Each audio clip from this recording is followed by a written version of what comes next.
साथियों नमस्कार। साथियों, पूरा जीवन देश सेवा में लगाने वाला आज सरकारी कर्मचारी बेबस और मजबूर महसूस कर रहा है। महंगाई आसमान छू रही है। 8वें वेतन आयोग पर सरकार की खामोशी टूट नहीं रही है। न कोई राहत, न कोई उम्मीद की किरण, सिर्फ पत्राचार। आखिर हमारी सुनवाई कब होगी? करोड़ों केंद्रीय कर्मचारी पेंशनरों की सुनवाई कब होगी? साथियों, 8वें वेतन आयोग पर सिर्फ एक खबर आ रही है और वो खबर है कि आयोग अपना पहला दौरा उत्तराखंड की राजधानी देहरादून का करने वाला है। उस खबर को भी विस्तार से बताते हैं। साथियों, अब आप लोग देख रहे होंगे कि महंगाई भत्ता, जिसकी खबरें आजकल नेशनल मीडिया में भी आने लग गई है और नेशनल मीडिया भी सरकार से सवाल पूछ रही है कि महंगाई भत्ते की घोषणा क्यों नहीं की जा रही, इसके रीजन क्या है। मैंने भी एक वीडियो में बताई थी इसके पीछे क्या रीजन है, क्या कारण है। साथियों, जो आज गोदी मीडिया में चल रहा है, जो झूठ फैलाई जा रही है, अलग अलग हैंडल से फैलाई जा रही है कि जो सरकारी कर्मचारियों की सैलरी और पेंशन में हजारों की बढ़ोतरी हो जाएगी, लाखों की बढ़ोतरी हो जाएगी, फिटमेन फैक्टर 3 पॉइंट से ऊपर चला जाएगा। इसके पीछे क्या रीजन है? देखो साथियों, मैं तो कहूंगा नहीं, क्योंकि आजकल अंधभक्तों की भी आंखें खुलने लग गई। अब खुद अंधभक्त कमेंट करके, फोन करके कह रहे हैं कि सरकार की कथनी और करनी में बहुत ज्यादा अंतर है,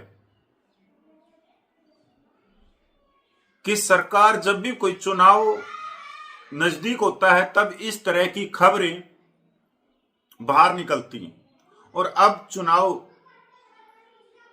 चल रहे हैं, असम में, केरला में, पश्चिम बंगाल में और एक और स्टेट है, 4 जगह पे।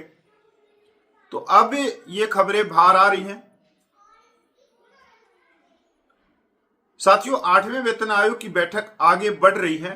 क्या देहरादून बैठक से आपकी वेतन वृद्धि जल्द संभव होगी?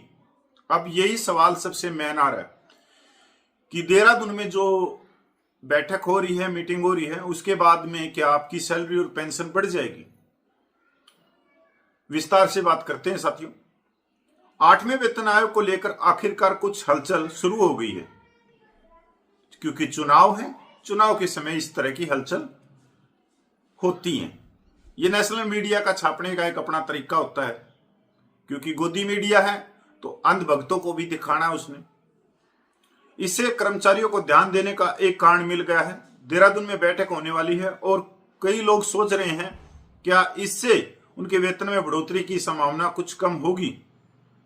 केंद्र सरकार के कर्मचारी 8वें वेतन आयोग के अपडेट का बेसब्री से इंतजार कर रहे हैं और कई लोग यह जानने के उत्सुक हैं कि अगला बड़ा वेतन संशोधन आखिरकार कब लागू होगा। महीनों की चुप्पी के बाद अब कुछ हलचल तो देखने को मिल रही है।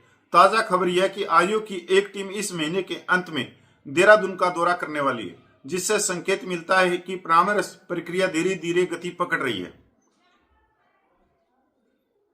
देहरादून का दौरा 24 अप्रैल को निर्धारित है। भारत सरकार ने घोषणा की कि 8वें वेतन आयोग की एक टीम 24 अप्रैल 2026 को उत्तराखंड के देहरादून का दौरा करेगी। यह दौरा विभिन्न क्षेत्रों से सुझाव प्राप्त करने के उद्देश्य से किए जा रहे एक व्यापक राष्ट्रव्यापी परामर्श अभ्यास का हिस्सा है। 30 मार्च 2026 के आधिकारिक परिपत्र के अनुसार आयोग के साथ बातचीत करने के इच्छुक हितधारक पहले से ही समय का अनुरोध कर सकते हैं।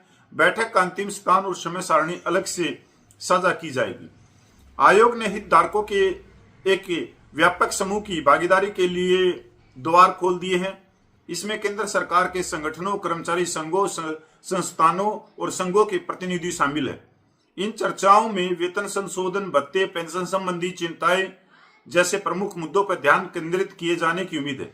इसका उद्देश्य हितधारकों को सीधे अपनी चिंताओं और सुझाव को साझा करने का अवसर देना है, जिससे आयोग को अधिक संतुलित और व्यवहारिक ढांचा तैयार करने में मदद मिलेगी। 8वें वेतन आयोग का गठन वर्तमान आर्थिक परिस्थितियों के आधार पर वेतन संरचनाओं की समीक्षा करने और उसमें बदलाव की सिफारिश देने के लिए किया गया। इसके निर्णयों का असर देश भर में लाखों केंद्रीय सरकारी कर्मचारी और पेंशन भोगियों पर पड़ेगा। विशेषज्ञों का मानना है कि इसके परिणाम महत्वपूर्ण हो सकते हैं। एम्बिट इंस्टीट्यूशनल इक्विटीज के अनुसार 8वें वेतन आयोग, जिसके वित्त वर्ष 2027 में लागू होने की उम्मीद है, सरकारी वेतन और पेंशन में 30 से 34% की उल्लेखनीय वृद्धि होने की आशंका है, जिससे लगभग 11 मिलियन लाभार्थियों पर असर पड़ेगा। साथियों, अब ये देखो ये खबर किस तरह से छोड़ी जा रही है कि 30 से 34% की वेतन वृद्धि और पेंशन वृद्धि होगी। अगर 30 और 34% की वेतन वृद्धि देखें तो तकरीबन ये फिटमेन फैक्टर जाएगा 2.57। हालांकि ऐसी चर्चा है कि नई वेतन संरचना 1 जनवरी 2026 से प्रभावी हो सकती है, लेकिन वास्तविक क्रियान्वयन में अधिक समय लग सकता है। जेन जेड CFO के संस्थापक CA मनीष मिश्रा कहते हैं, यह सच है कि कागजों पर 8वां वेतन आयोग 1 जनवरी 2026 से प्रभावी होने वाला है, लेकिन व्यवहारिक रूप से देखा जाए तो बढ़ी हुई सैलरी संभवतः 2027 के अंत या 2028 के दौरान ही कर्मचारियों के बैंक खातों में पहुंचेगी, ठीक वैसे ही जैसे पिछले वेतन आयोग के बाद देरी हुई थी। आयोग की सिफारिशों को प्रभावित करने वाला एक अन्य महत्वपूर्ण कारक जीवन यापन की बढ़ती लागत, खासकर शहरी क्षेत्रों में। RPS के निदेशक शशांक गुप्ता ने बताया कि किराया, गृह ऋण की किस्तें, रखरखाव और बिजली बिल जैसे खर्चों में हाल के वर्षों में भारी वृद्धि हुई है। उन्होंने कहा, महंगाई और जीवन यापन की लागत से जुड़े मुद्दे 8वें वेतन आयोग के लिए महत्वपूर्ण विचारणीय बिंदु होंगे, खासकर पिछले कुछ वर्षों में खर्चों के स्वरूप में आए व्यापक परिवर्तन को देखते हुए। उनका कहना है कि वेतन में संशोधन केवल मुद्रास्फीति के हिसाब से आंकड़ों को समायोजित करने के बारे में नहीं, बल्कि क्रय शक्ति को बनाए रखने के बारे में भी है। यदि आय में वृद्धि वास्तविक खर्चों के अनुरूप नहीं होती तो यह बचत, खर्च और समग्र वित्तीय स्थिरता को सीधे प्रभावित कर सकती है। देहरादून में हुई बैठक एक व्यापक परामर्श प्रक्रिया मात्र एक चरण है। आने वाले महीनों में देश भर में इस तरह की और भी बातचीत होने की उम्मीद है। फिलहाल यह दौरा इस बात का स्पष्ट संकेत देता है कि प्रक्रिया धीमी गति से ही सही आगे बढ़ रही है। लाखों कर्मचारियों और पेंशन भोगियों के लिए यह अपने आप में एक महत्वपूर्ण घटनाक्रम है, जिस पर बारीकी से नजर रखनी चाहिए। तो साथियों, आपको समझ में आ गई होगी पूरी खबर का खेल क्या है, इसके पीछे क्या है। चुनाव। अब ये बोल रहे हैं कि 30 से 34% की बढ़ोतरी हो जाएगी, पर जैसे ही चुनाव खत्म होगा तो यही बढ़ोतरी 6 से 7 दिखाने लग जाएगी नेशनल मीडिया। जैसे चुनाव आ गया तो ये बढ़ोतरी अप करके दिखा रही। दूसरी बात ये कह रहे हैं कि 2027 तक रिवीजन हो जाएगा। नहीं, तकरीबन ये 2028 के बाद तक रिवीजन होगा। क्यों होगा? क्योंकि लास्ट पैरे में आप देखो इनकी बात क्या कह रहे हैं। फिलहाल यह दौरा इस बात का स्पष्ट संकेत देता है कि प्रक्रिया धीमी गति से ही सही आगे बढ़ रही है। मतलब धीमी गति से ही सही पर आगे बढ़ रही है। तो धीमी गति से ही बढ़ रही है तो आगे बढ़ती रहेगी, चाहे 2 साल लगे, 3 साल लगो, 4 साल लगो। साथियों, आप खुद समझदार है कि 4 नवंबर को नोटिफिकेशन जारी होने के बाद में ये जो दौरा हो रहा है 30 अप्रैल को हो रहा है। मतलब 4 महीने और 6 महीने के बाद में पहला दौरा हो रहा है। तो 6 महीने तो एक दौरे में लग गई। अब तो पूरे देश का दौरा करना पड़ेगा। उसके बाद में और भी बहुत सारी है, संगठनों से मीटिंग करनी पड़ेगी, पता नहीं क्या क्या चीजें फेरबदल होते हैं। तो ये पता नहीं 2028 के लास्ट तक मिलेगा या नहीं मिलेगा, ये तो 2029 का चुनाव बताएगा।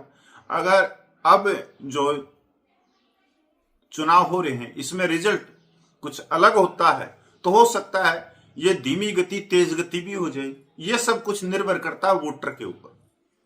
अगर वोटर ही अंधभगत की तरह ही चलता रहा, अपने सवाल नहीं पूछे वोटरों ने या अपने अधिकारों की बात नहीं करी, अपनी पे पेंशन की बात नहीं करी, तो कौन आके आपके हाथ में देगा? तो ये सब कुछ झूठ फैलाया जा रहा है सोशल मीडिया पे, गोदी मीडिया पे, कोट टाई वाले यूट्यूबरों की तरह कि लाखों की बल्ले बल्ले, लाखों का पैसा उड़ेगा, बोरिया भर भर के ले जाओगे। कुछ नहीं है। 2% डीए की घोषणा ही नहीं हो पा रही है। हो सकता है कि इस हफ्ते हो जाए, पर 2% के डीए की घोषणा नहीं हो पा रही है। तो आप खुद समझदार हो। और 2% की बात भी इस तरह से देख रहे हैं कि बस उसके बगैर काम ही नहीं चल रहा। जबकि बढ़ोतरी क्या होनी है, जो 18,000 रुपया ले रहा है 360 रुपया। तो साथियों नमस्कार, मैं पूर्व सैनिक कपिल भोजी।